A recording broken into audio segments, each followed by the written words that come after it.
Election commission کی جانب سے پنجاب اسمبلی میں مخصوص نشستوں پر معطل ارکان کی بحالی کے بعد ایوان کی مجموعی جماعتی پوزیشن میں نمایاں تبدیلی سامنے آئی ہے۔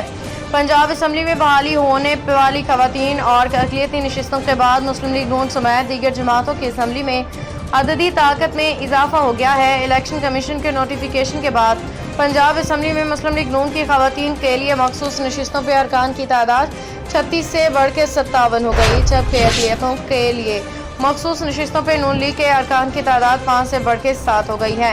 اسی طرح پاکستان پیپلز پارٹی کو خواتین کی ایک اضافی نشست ملنے کے بعد ان کی تعداد میں 3 سے بڑھ کے 4 ہو گئی۔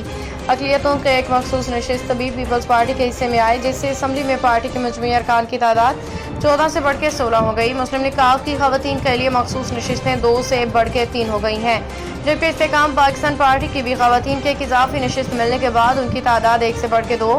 مجموعی طور پر استحکام پاکستان پارٹی کے ارکان کی تعداد 6 سے بڑھ کے 7 ہو گئی ہے۔